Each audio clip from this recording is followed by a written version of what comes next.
Sekali lagi ya, tadi mungkin banyak yang belum membalas salamnya. Saya ulangi. Bismillahirrahmanirrahim. Assalamualaikum warahmatullahi wabarakatuh. Waalaikumsalam warahmatullahi wabarakatuh. wabarakatuh. Baik teman-teman semuanya, kita awali kelas kita dengan sama-sama baca basmalah. Bismillahirrahmanirrahim. Nah, baik, jumpa lagi di mata kuliah Sejarah Pemikiran Ekonomi Islam. Ya, kemarin minggu lalu kita sudah membahas sedikit ya tentang pembukaannya, ya, tentang gambaran pembukaannya.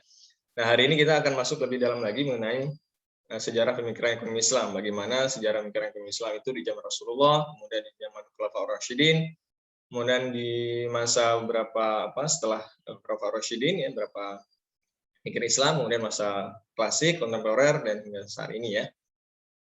Baik rekan-rekan dan mahasiswa semuanya, pastikan teman-teman semua sudah absen ya, karena absennya tadi sudah di-cut sampai jam 8. Kemudian yang tidak ada halangan silakan tetap menyalakan on kameranya karena supaya memang teman-teman semuanya serius dalam untuk perkuliahan ini.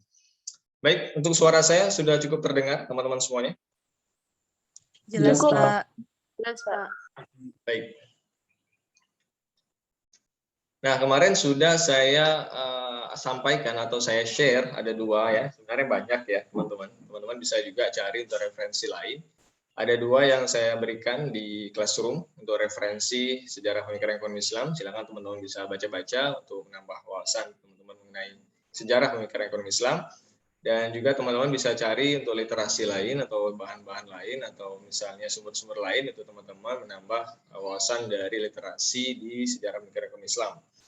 Oke, baik kita mulai dengan keywordnya dulu ya, keywordnya. Yang pertama adalah tentang sejarah ya. Apa itu sejarah? Ya. Mari kita juga bahas sedikit ya mengenai sejarah ya. Dulu kita juga ada namanya mata kuliah sejarah budaya dan ekonomi Islam, sejarah kebudayaan Islam ya. Mungkin sudah diganti tuh mata kuliahnya karena lebih fokus pada pengembangan ekonominya. Nah, untuk sejarah pemikiran ekonomi Islam itu tetap dipertahankan karena memang banyak sekali manfaat dari yang akan kita pelajari dari sejarah pemikiran ekonomi Islam. Nah, sejarah ya, apa itu sejarah ya? Nah, sebagaimana kita ketahui ya, sejarah itu merupakan ya peristiwa yang pastinya bukan peristiwa sekarang. Kalau masih sekarang belum menjadi sejarah. Nah, biasanya yang menjadi sejarah itu di masa lampau dan penting gitu ya. Ya, gitu ya. Catatan peristiwa masa lalu yang dibuktikan dengan bukti ilmiah ya. Misalnya sejarah Indonesia ya, berarti ada proklamasi. Ilmiahnya apa? Ada dokumentasinya. Ada apa namanya nutulen dan sebagainya ya. Kemudian ya, apa manfaat ya dari sejarah itu ya? Dalam artian apa sih kegunaan ya? Ya kegunaannya. Berguna untuk merekonstruksi masa lalu dalam konteks sekarang. Bagaimana kita melihat kejadian-kejadian masa lalu tentang sejarah ini. Nah, bagaimana kita merekonstruksinya ya, mengembangkannya sekarang ya dalam konteks sekarang ini. Oh, ternyata dulu seperti ini. Oh, baiknya sekarang itu dengan sejarah seperti itu kita harus seperti ini, gitu ya. Oke, baik. Kemudian kita lihat lagi ya. Keyword yang ketiga ya. Berguna untuk membuat prediksi atau perencanaan di masa depan ya, bagaimana manfaat dari sejarah itu ya dapat kita gunakan untuk memprediksi atau merencanakan sesuatu di masa depan. Oh, dulu itu pernah terjadi seperti ini. Oh, pemikirannya seperti ini. Kalau kita kaitkan dengan sejarah pemikiran Islam, oh ternyata sejarahnya itu pemikiran Islam itu dari zaman Rasulullah seperti ini. Kemudian di zaman Khulafaur Rasyidin, sahabat-sahabat seperti ini. Kemudian zaman pemikiran-pemikiran kontemporer, kemudian klasik seperti ini, itu gambarannya. Oke, nah sejarah pastinya bukan dongeng ya, bukan dongeng, bukan mitos dan sebagainya. Sejarah itu pastinya sesuatu yang benar-benar terjadi, ya bukan mitos, bukan dongeng, ya, bukan mitos, bukan dongeng, bukan hayalan, ya, bukan bohongan dan sebagainya. Jadi memang sejarah itu sesuatu yang real, ya, nyata terjadi di masa lalu. Dibuktikan tadi dengan ada bukti-bukti ilmiah, ya, kemudian kita juga bisa menggunakan sejarah itu atau pengalaman masa lalu untuk prediksi atau merencanakan sesuatu yang lebih baik di masa depan, gitu ya. Itu dari keywordnya sejarah tadi ya. Oke, kemudian perkembangannya ya, kita lihat ya. Nah, kita belajar atau mempelajari tentang sejarah pemikiran ekonomi Islam. Manusia itu kan berpikir dalam artian berkembang, selalu berkembang. Oh, ternyata harusnya seperti ini. Oh, harus seperti ini. Jadi perkembangan pemikiran tersebut selalu berkembang, develop ya, berkembang, development, perkembangan, gitu ya. Nah, perubahan itu ya terjadi dari suatu kondisi ya. Nah, dari suatu kondisi yang lama kemudian terjadi perkembangan menggunakan terjadi di kondisi yang ke depan ya, biasanya bersifatnya progresif.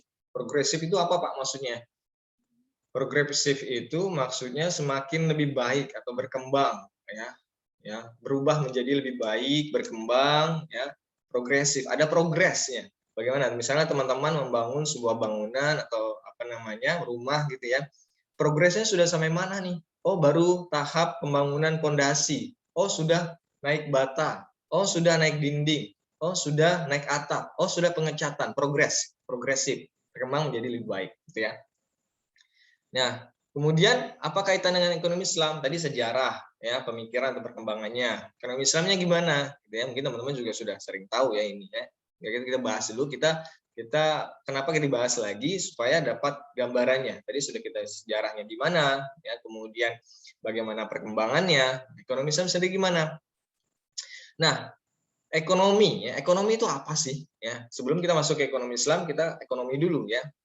Ya, bahas ekonomi ya, ada namanya ekonomi, ada ekonomik, ada economics ya. Jadi berbeda ya teman-teman ya. Kalau misalnya kita cuma ngomong ekonomi, oh berarti itu aktivitas ya. Aktivitas itu apa, pekerjaan atau perilaku atau praktik ya, atau ya usaha gitu dalam bidang ekonomi gitu ya. Itu ekonomi. Kemudian masuk ke economic ya. Belum economics tapi ekonomik dulu ya. Nah, kalau ekonomik itu biasanya berkaitan dengan sistem ya, bisa mazhab, bisa aliran dalam ekonomi. Misalnya aliran klasik, itu aliran klasik kan Adam Smith, kemudian ada Keynes ya, Keynesian ya. Yang paling terkenal kan Adam Smith sama Keynes ya, atau Keynesian gitu ya. Kemudian ada yang namanya economics. Nah, economics itu adalah ilmu ekonomi. Jadi ada 3 ya.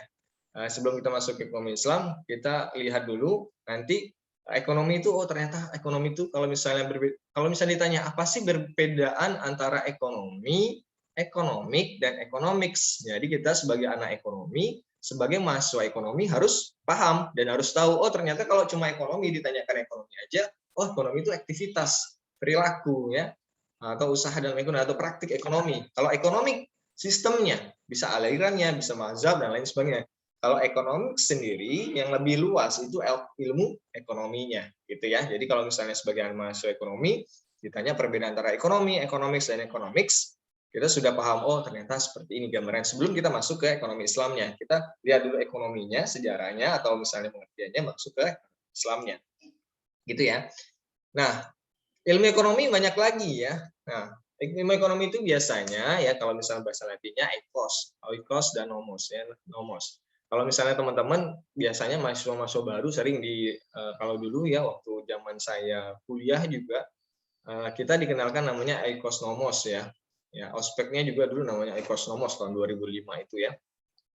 Nah, oikos itu peraturan ya, nomos itu rumah tangga. Jadi kalau misalnya teman-teman, oh ekonomi itu oikos nomos, ya kita harus juga tahu apa itu oikos nomos. Oh, oikos itu ternyata peraturan, nomos itu rumah tangga ya.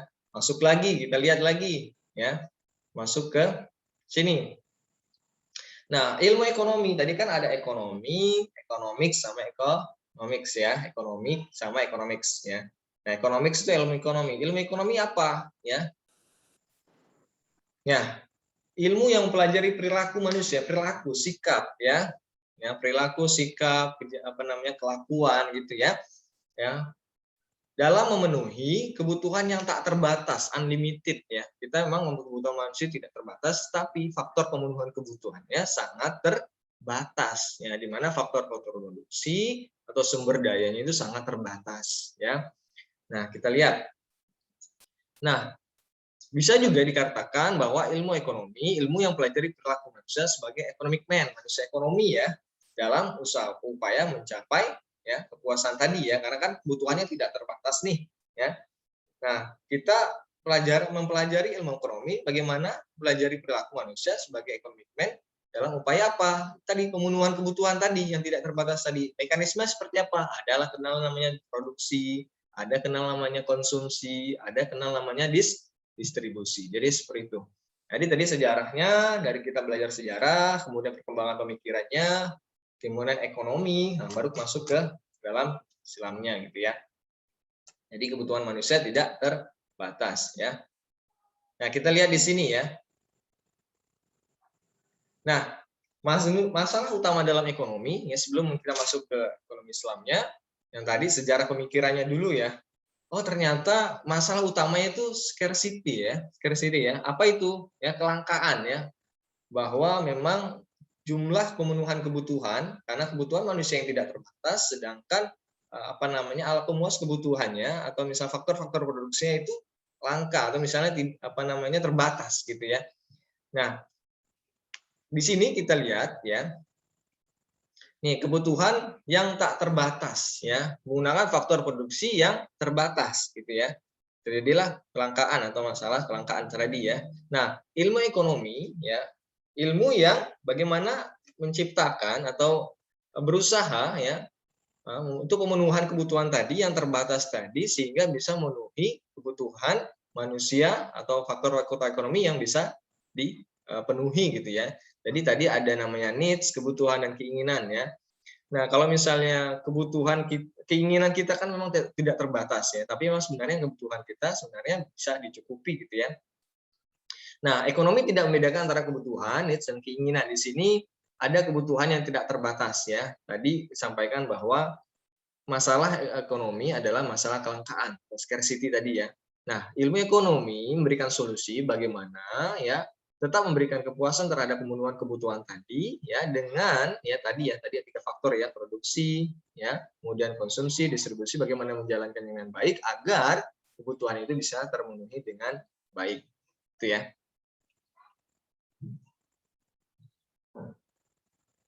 Oke. Lanjut dulu. Nah, masuk ke ekonomi Islamnya ya. Nah, tadi sudah sejarahnya kita pelajari, kemudian kita sudah masuk ke perkembangan pemikirannya, kemudian masuk ke ekonomi, tadi ada ekonomi, kemudian ada ekonomik, kemudian ada economics gitu ya. Kemudian sekarang masuk ke ekonomi Islamnya, ya, ekonomi Islamnya. Nah, menurut Hasanuzzan ya, ilmu ekonomi Islam ya adalah pengetahuan dan aplikasi ajaran-ajaran dan aturan-aturan syariah jika kita dalam pencarian ya. Nah, memang dalam hal ini bagaimana ekonomi Islam mengajarkan kita bahwa dalam pemenuhan kebutuhan Islam itu kebutuhan itu harus sesuai dengan sesuai dengan kaidah-kaidah Islam ya. Ya, tidak adanya penimbunan atau misalnya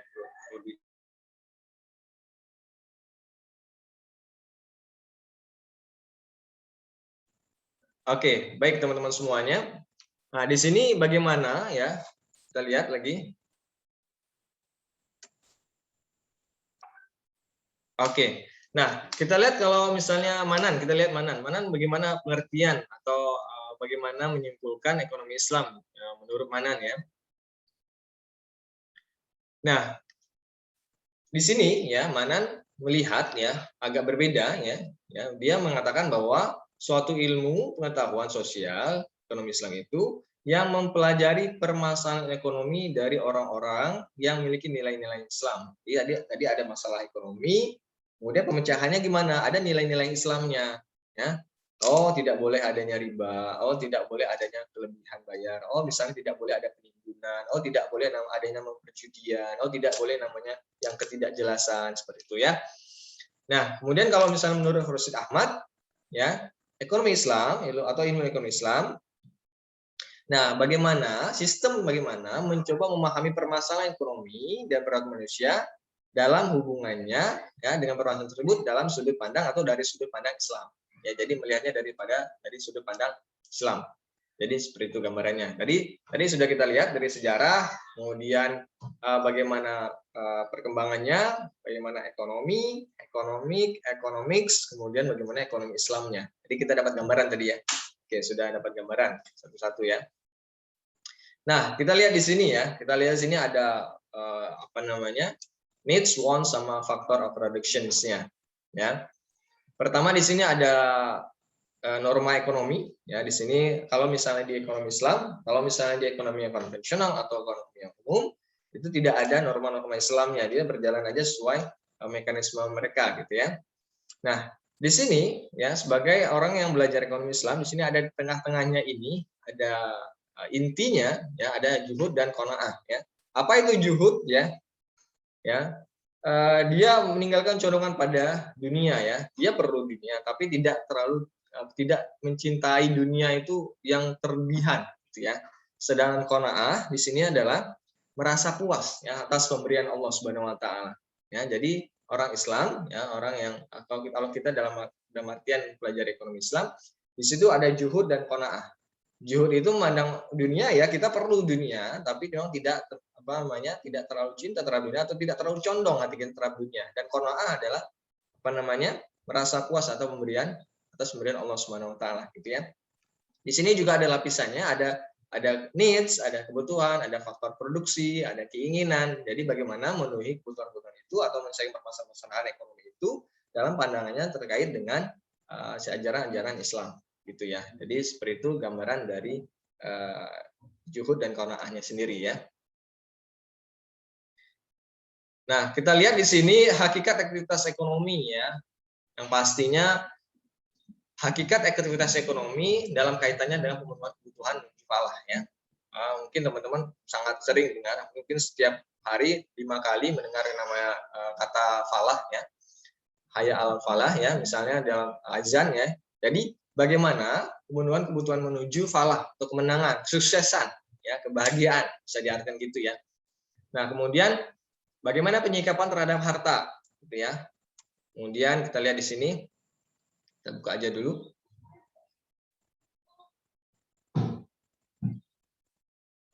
Oke. Baik. Oke. Teman-teman masih bisa dengar suara saya ya? Masih, Pak. Oke. Masih, Pak. Nah, di sini ada pemenuhan kebutuhan menuju falah atau kemenangan atau kesuksesan. Bagaimana caranya? Oh ya, dengan penyikapan terhadap harta kita. Ini kaitan terhadap ekonomi Islam ya. Aktivitas ekonomi dan ekonomi Islam. Ya. Nah, penyikapan harta tadi ya terkait aktivitas mencari, mengelola dan menjaga harta. Mencarinya gimana?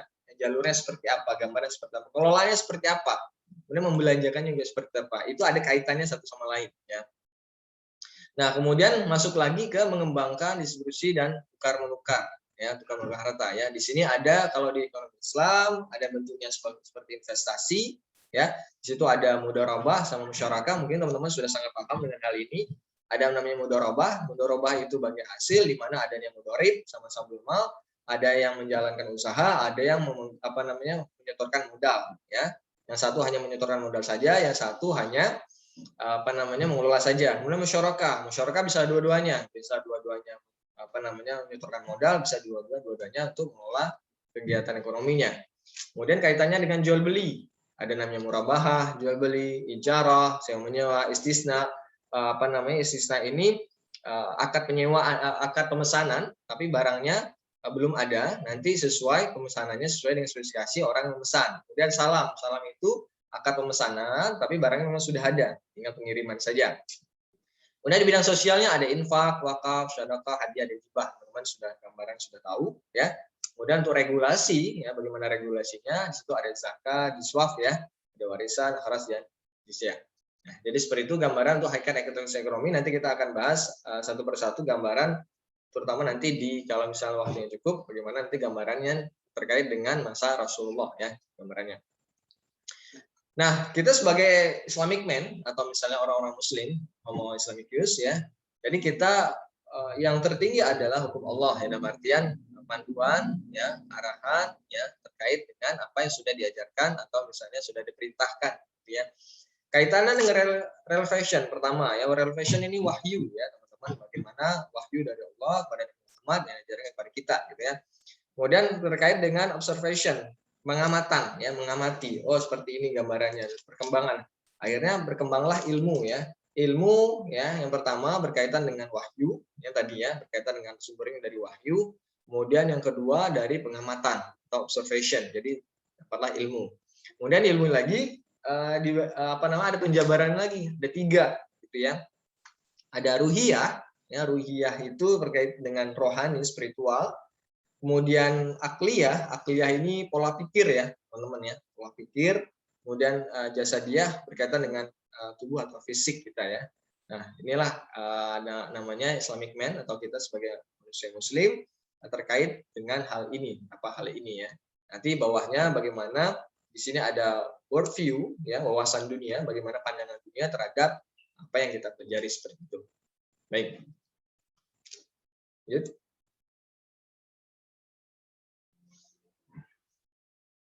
Nah, di sini ada kajian sejarah ekonomi Islam ya. Nah, di mana ada menurut Dawam Raharjo ya, ini ekonom terkenal ya.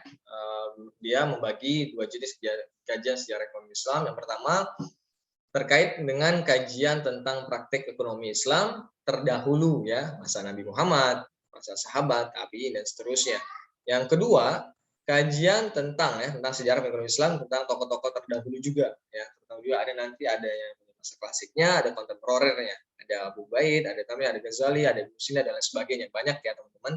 Nah, jadi memang praktiknya pertama nanti kita bahas tentang bagaimana perkembangan ekonomi di masa Rasulullah, kemudian bagaimana juga perkembangan kedua terhadap tokoh-tokohnya, Rasulullah, kemudian sahabat, kemudian tabi'in, dan kemudian para tokoh-tokoh setelahnya gitu ya. Nah, apa sih tujuan dari kita mempelajari kajian sejarah ekonomi Islam ini atau saya pemikiran ekonomi Islam ini ya? Nah, yang pertama pastinya yaitu kita sebagai juga ekonom ya yang pelajari ekonomi, bagaimana merekonstruksi praktek ekonomi umat terlalu berdasarkan pemikiran para tokoh. Jadi dulu itu seperti apa sih? Yang kita lakukan sekarang ini kan kebanyakan ya bukan hal yang baru ya. Segala sesuatu yang kita lakukan saat ini yang pastinya bukan hal baru, sudah pernah terjadi, dan bagaimana praktiknya di masa lalu kita ingin juga melihat atau mempelajarinya gitu ya. Kemudian menemukan the body of science of economy Islam. Bagaimana ya batang tubuh dari ilmu ekonomi Islam gitu ya. Nah, kemudian dengan melihat sejarah itu kita bisa merumuskan ya atau memprediksi ya sistem ekonomi yang lebih adil yang akan kita terapkan sekarang bagi untuk jalan keluar dari sistem ekonomi konvensional. Jadi memang apa yang kita praktekkan sekarang ini ya alhamdulillah berdasarkan ijtihad dari para ulama kita, terutama terkait dengan ekonomi Islam. Kalau misalnya di MUI itu ada namanya yang fokus pada Dewan Syariah, kemudian juga ada namanya Dewan Pengawas Syariah, ada juga namanya dan lain sebagainya ya. Baik itu terkait dengan lembaganya, baik pun terkait langsung di MUI-nya.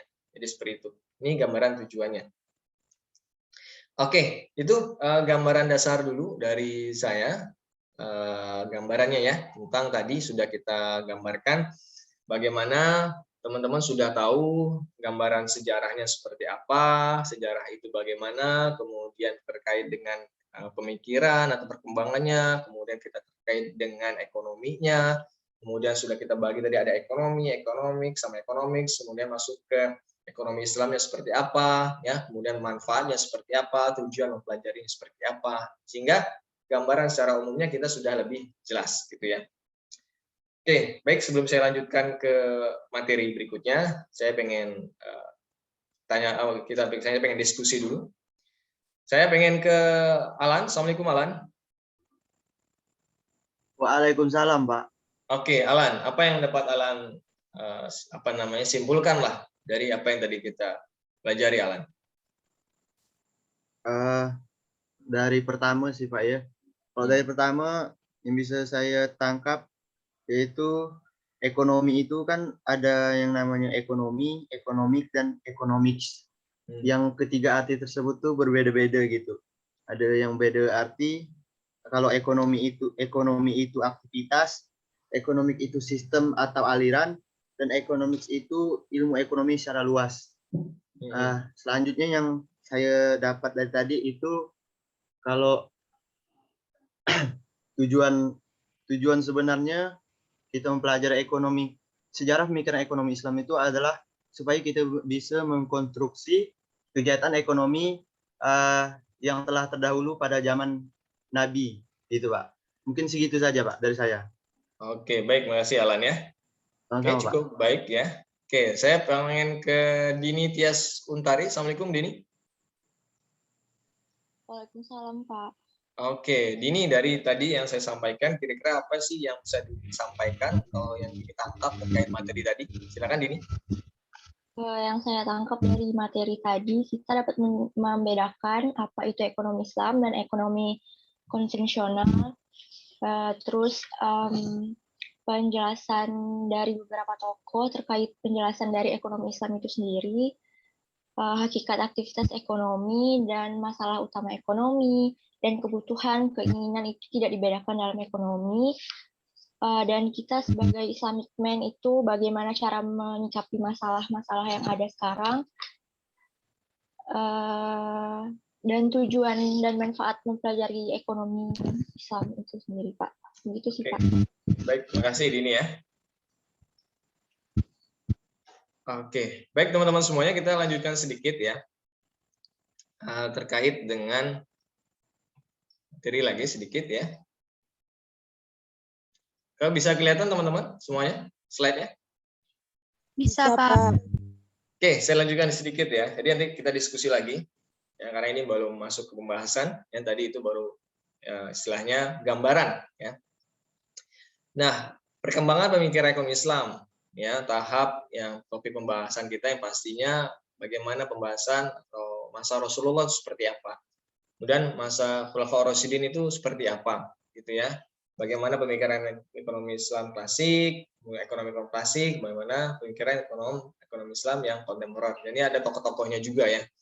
Nah, nanti juga mungkin minggu depan saya kasih gambaran untuk tugas ya tentang, kalau tidak minggu depannya lagi, nanti teman-teman membahas tentang pemikiran tokoh-tokoh ekonomi Islam ini ya, pemikir ekonomi Islam ini ya, tokoh ekonomi Islam. Jadi nanti gambarannya seperti itu.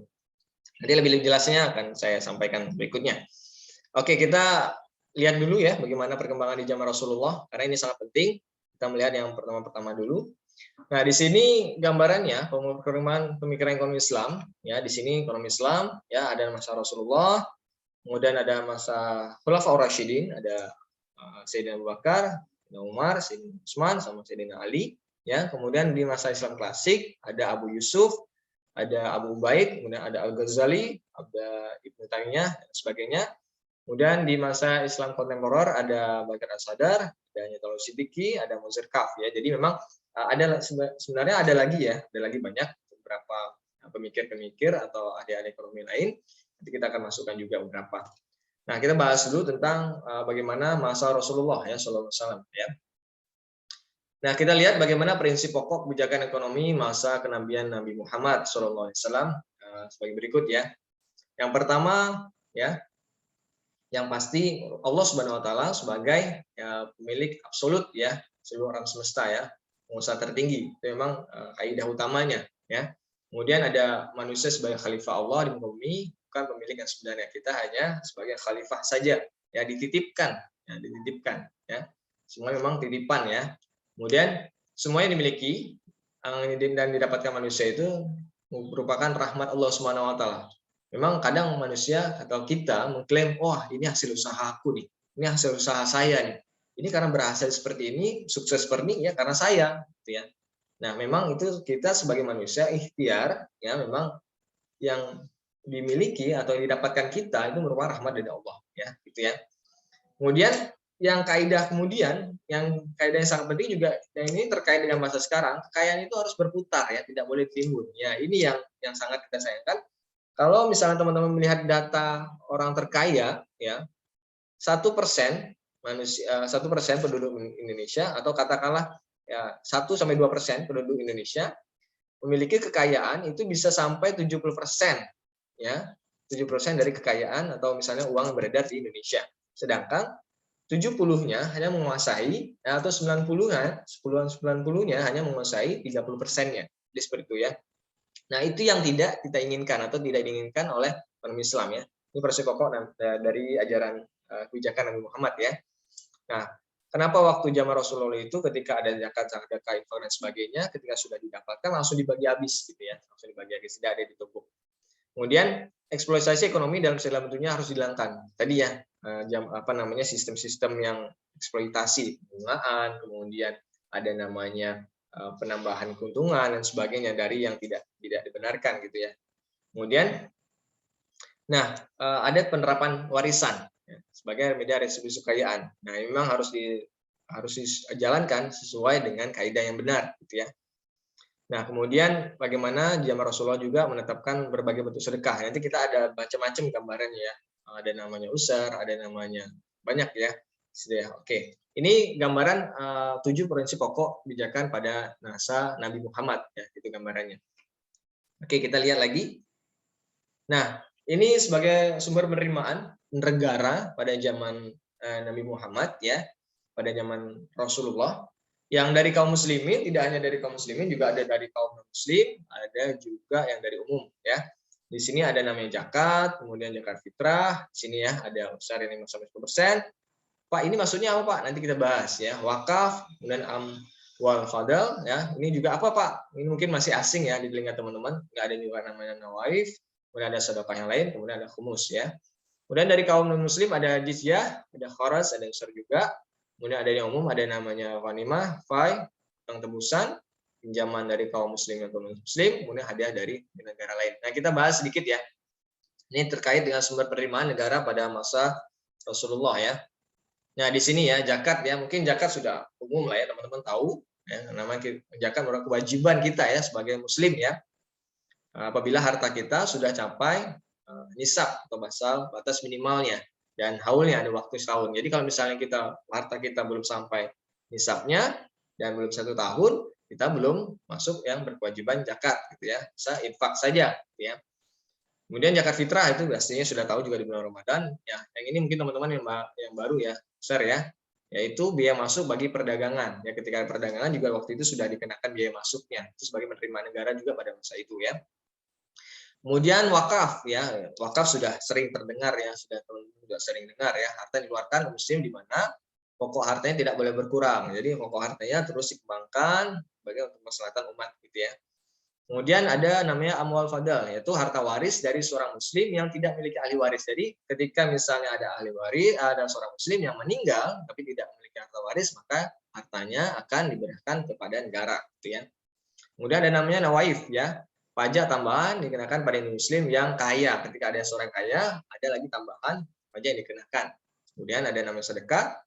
Ya, ini bersifat sukarela. Harta yang dikeluarkan muslim sifatnya sukarela ya.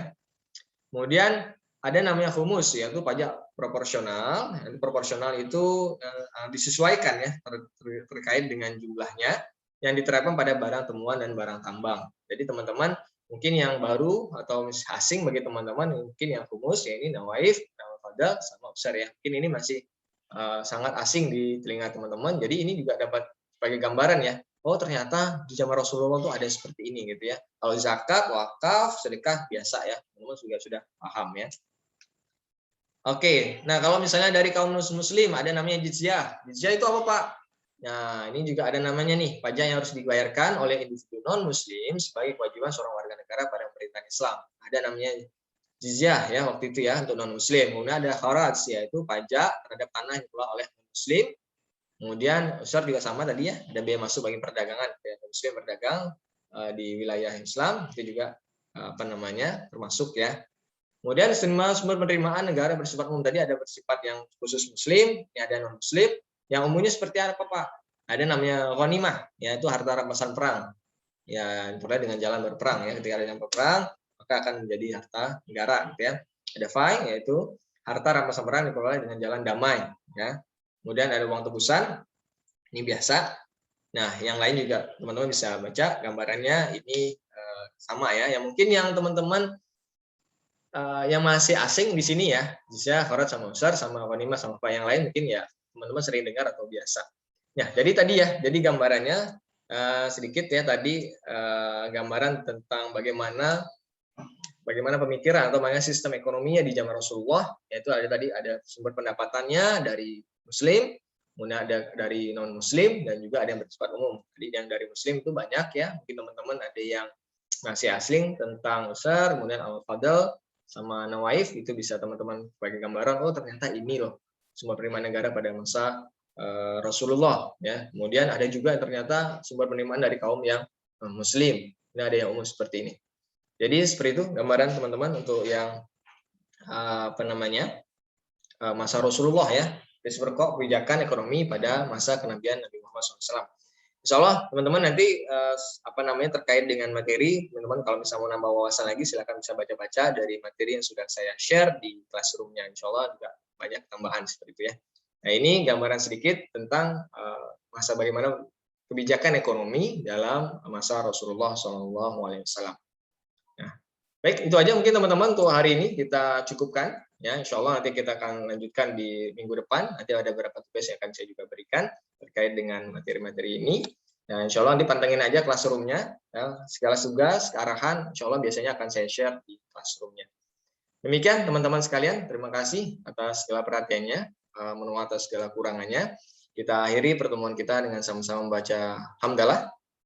Alhamdulillah. Nanti kalau ada pertanyaan terkait materi, silakan bisa langsung aja tanyakan saya. Demikian kita akhiri dengan membaca qadar majelis. Subhanakallahumma bihamdika. Terima kasih atas segala perhatiannya. Mohon maaf segala kurangannya. Saya akhiri. Semoga bermanfaat. Assalamualaikum warahmatullahi wabarakatuh. Waalaikumsalam warahmatullahi wabarakatuh. Terima kasih Pak. Terima kasih.